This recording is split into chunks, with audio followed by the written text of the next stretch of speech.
Good evening. Welcome to California Today. I'm Liang Zhang. Here is a preview of some of today's stories. The onslaught of heavy rain brought flooding and drought relief throughout the state. The environmental expert shares what it means for California to be in both a drought and flood state of emergency. San Jose is the first city in the nation to require liability insurance for gun owners, while critics argue it violates Second Amendment rights. The IRS announced the storm relief for Southern California homeowners and businesses to postpone various tax filing and payment deadlines. The new deadline has been set to May 15th. Southern California residents and business owners will now have until May 15th to file federal individual and business tax returns and make tax payments. This comes as the Internal Revenue Service announced on January 10th. It will postpone filings due to the storms and the resulting federal emergency declaration. The 1-month filing grace period is being offered to individuals and households that reside or have a business in Los Angeles, Orange, Riverside, and San Diego counties. A list of eligible locations is available on the disaster relief page on IRS.gov. The IRS automatically provides filing and penalty relief to any taxpayer when an IRS address on record located in the disaster area, so taxpayers do not need to contact the agency to get the relief. Taxpayers qualifying for relief who live outside the disaster area should contact the IRS at 866-562-5227. Many people are wondering what the onslaught of constant rain, floods, and storms means for the state's drought. NTD's David Lam spoke with Catherine Cushing, Chair and Professor of Environmental Studies at San Jose State University, about the floods. Her area of research revolves around sustainable water resource management. Good afternoon, Professor Cushing. Thank you for joining me today. So now California is in an unusual situation where it's both in a flood and drought state of emergency. It sounds really contradictory, so we're here now, so could you tell us what's happening? Yes, California's precipitation patterns historically have been ones of boom and bust. So we do have patterns where we have lots of rain in several years and maybe several other years of very low precipitation. So our last two drought cycles occurred in the last decade, about 3 years apart. So this can explain why we have different areas that have different levels of water resources, and because of climate change, more severe weather events like droughts and atmospheric rivers will unfortunately become more common, and the efforts can be localized according to different places in California, either the Central Valley or the coast. So that accounts for why we could be in this kind of seemingly strange situation where you have droughts in some areas and flooding in others. So can the constant level of heavy rain equate to full reservoirs in the state? So we hope that all the great rain that we've had so far this season has put a dent in the drought conditions. So on Tuesday, the U.S. Drought Monitor just released some information that shows that less than half the state is now in a situation of severe drought. So that's really, really good news. But it took us many years. For the past 20 years, precipitation levels for the state overall have been decreasing. So it'll take another several years of pretty good water years to, get us out of our current water deficit. Now, what is the potential for winter rain to replenish the groundwater supplies? So the recent series of 6 atmospheric rivers has done a great job of helping replenish surface water supplies and also, to a limited extent, groundwater supplies. Many of our reservoirs in the local area are actually full or overfull, where we're really trying to think about better rainwater capture is with our groundwater supplies. Right now there's a number of percolation ponds and good drainage areas. They're probably pretty full. They're saturated with water already, so we need a little bit more time for things to dry out and for the water to kind of spread out and to sink into the ground before we get another event. And hopefully that will help us, make even more progress towards increasing our groundwater supplies. And could you also tell us, how does the drought conditions and our current infrastructure influence the Bay Area and the state's ability to utilize this rainfall? So when you have a prolonged period of drought, it can influence the ground's ability to absorb water that's flowing over it. So if the ground is too dry, it can become like a hard pack where water will simply flow over as opposed to going into the ground. Also, over time, if we've drawn too much water from our aquifers, all that good sediment inside that has been kind of an underground sponge loses its ability to hold water. So if we do have a prolonged drought, it will actually decrease the ability of the land around us to effectively utilize rainwater from storms. Okay. Professor Cushing, thank you so much. It's been a pleasure speaking with you. Thank you, David.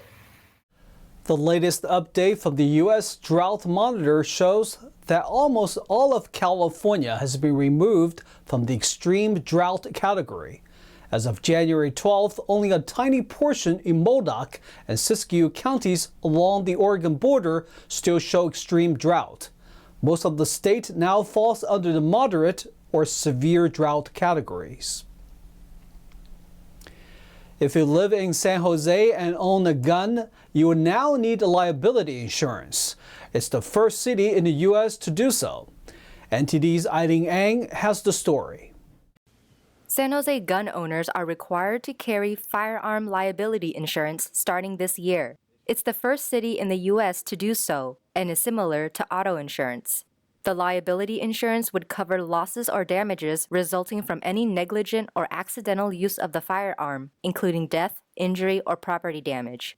If a gun is stolen or lost, the owner of the firearm would be considered liable until the theft or loss is reported to authorities. The ordinance was first proposed in January 2022 in an effort to have more gun control. It came after the May 26, 2021 mass shooting at the Santa Clara Valley Transportation Authority rail yard that left 9 people dead.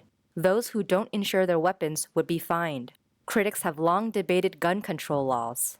In Illinois, Edwards County Sheriff Darby Bowe posted a statement on Facebook after HB 5471, which bans assault weapons and high-capacity magazines, was passed. It states that his duty is to protect the rights of citizens, which includes the Second Amendment's right to bear arms. Therefore, they will not be checking to ensure that lawful gun owners register their weapons with the state, nor will they be arresting or housing individuals that have been charged solely for non-compliance of this act. And on Wednesday, the Supreme Court allowed New York to keep their gun control law amidst a legal challenge. The law was enacted after the court ruled in favor that the Constitution provides a right to carry a gun outside the home last June. California's most famous burger joint is expanding further eastbound to the Volunteer State. This will be the first corporate location for the company and its first outside of its home in the Golden State. In-N-Out announced on Tuesday its plans to open a corporate hub in Franklin, Tennessee.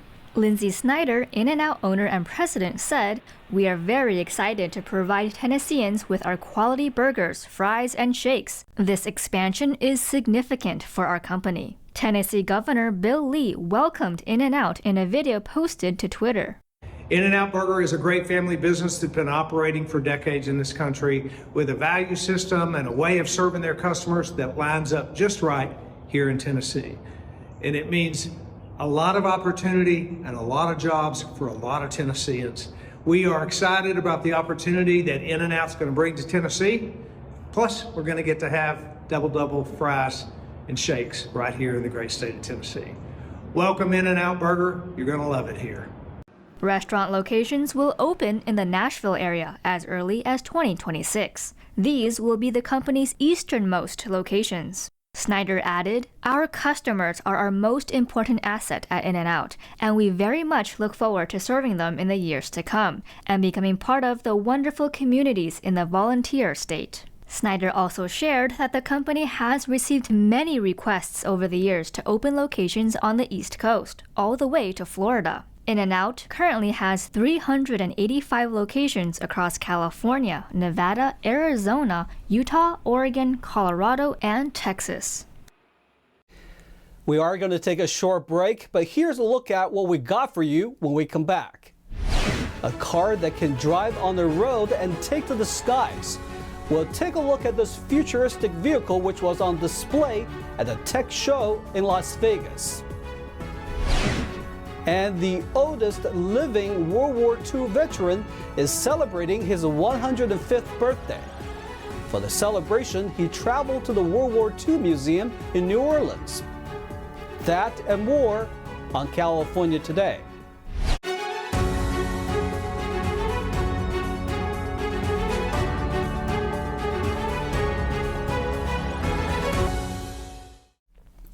Welcome back to California Today. I'm your host, Liang Zhang.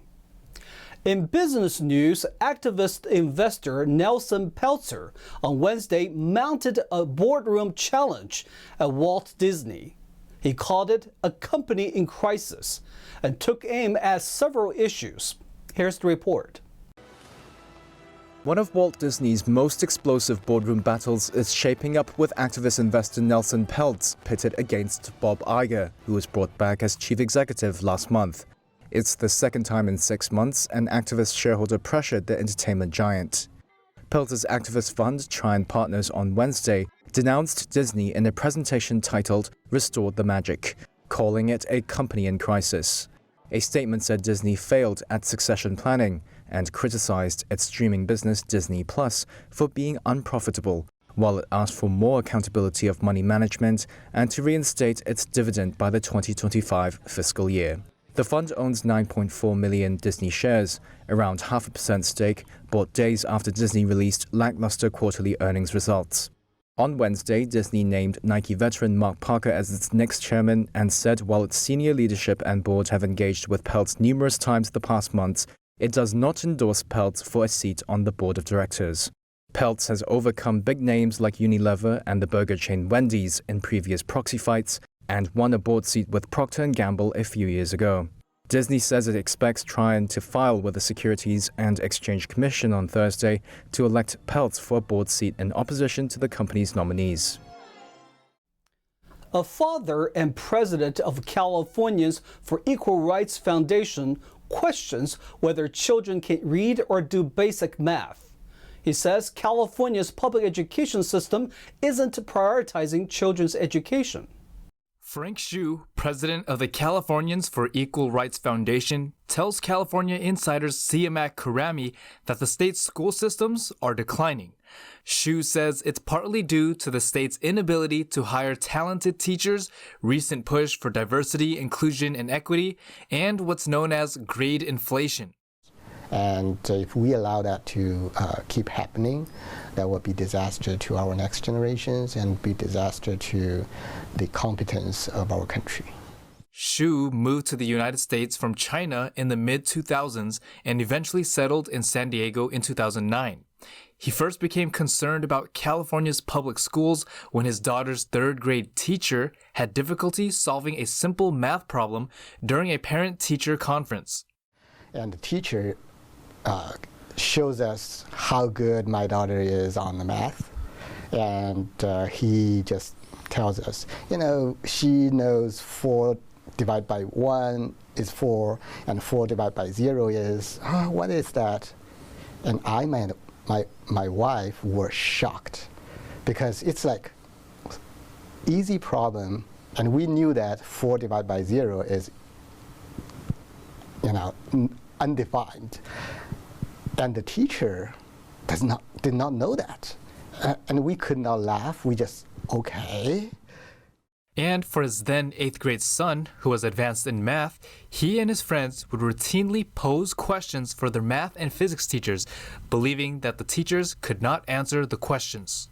While Hsu said he discouraged his son from playing such jokes on his teachers, he realized public school was failing his son. The only thing the teacher requires him is just be silent during the classroom, so don't make any trouble. And even though he sleeps or just looking at his computers, that's fine. Xu pointed to recently published standardized test scores for California students. Results indicated 2 out of 3 did not meet state standards in math, and more than half were unable to meet English standards. The results were from tests given in the spring of 2022. According to Xu, he believes the low scores are partly due to lack of talented teachers, especially in STEM, an acronym for science, technology, engineering, and math. Yes, and that's why the public school systems always advocate for equity right now, because they cannot provide quality education. So the only solution for them is to, okay, I'll reduce the standard for everyone, so that everyone can pass, everyone can get an A.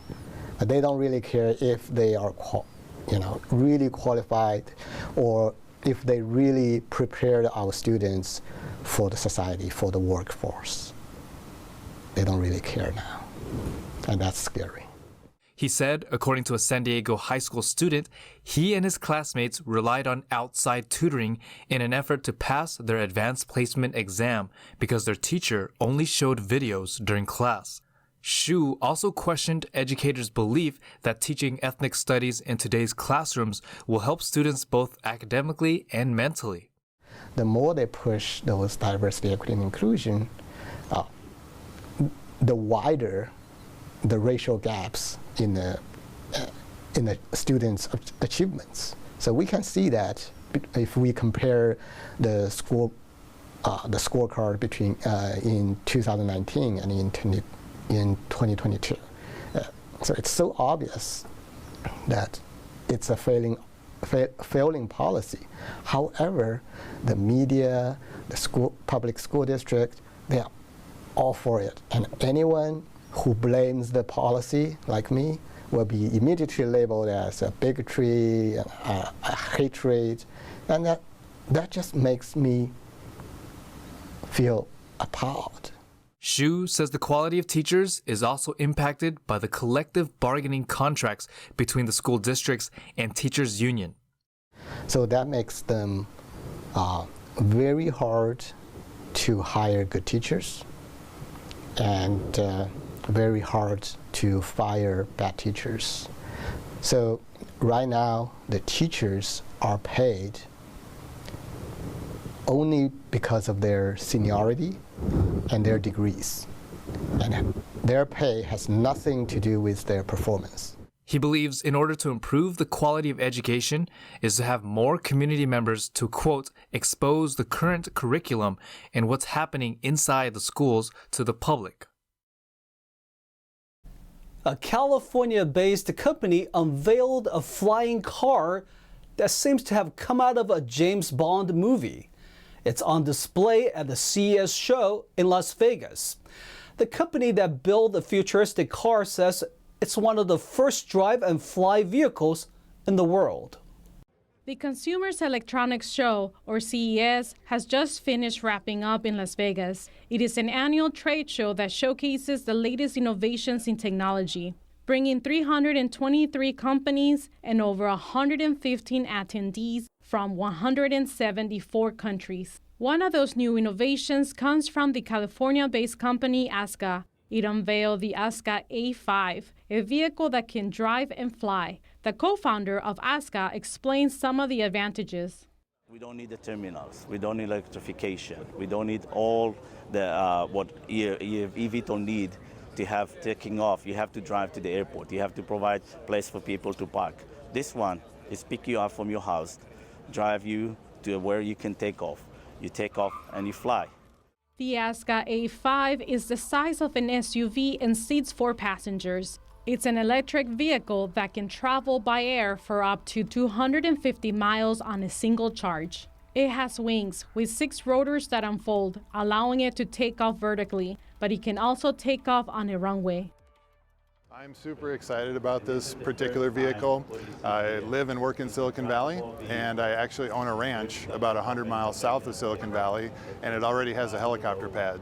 So to be able to fly above all the traffic and land on my own property is really enticing. The company also says it has plans for an on-demand rideshare with the fleet operating in major cities. Most of the people use it as a rideshare, so they will call it like they call Uber Black, and the vehicle will come. In the future, it will be drivable autonomously and flyable autonomously.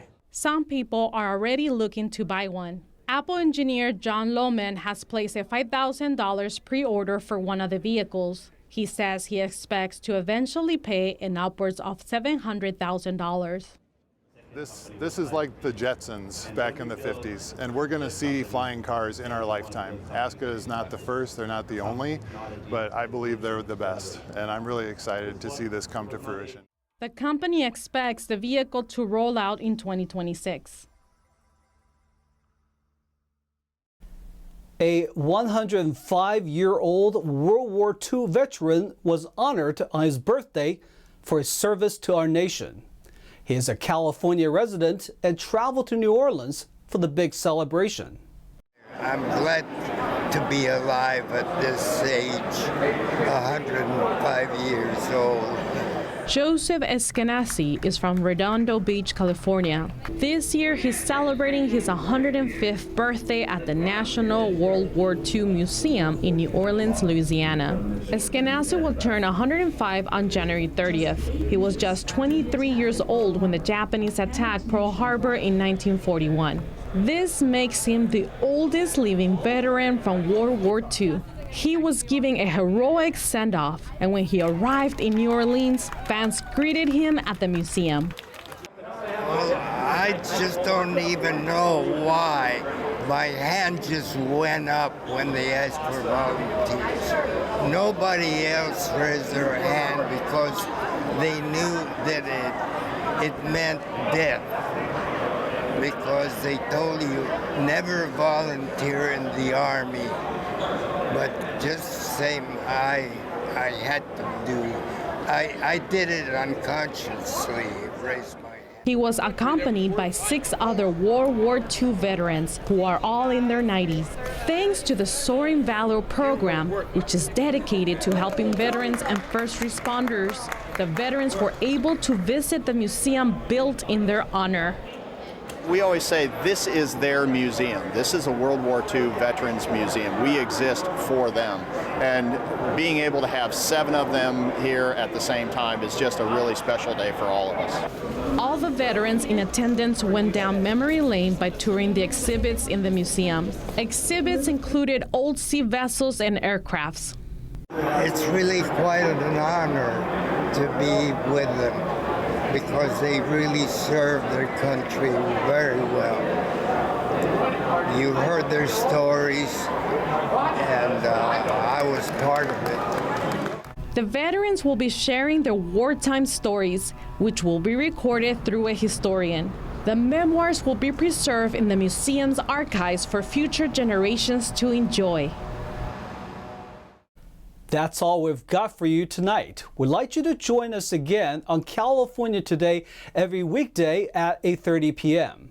Make sure to check out our broadcasts on our California Today webpage. You can find it at ntd.com/California-Today. You can also find all of our top latest clips there, ready to share with friends and family. Send us a message on Twitter, Facebook, or Instagram, or through our email, california.today@ntd.com. I'm Liang Zhang. Have a wonderful evening.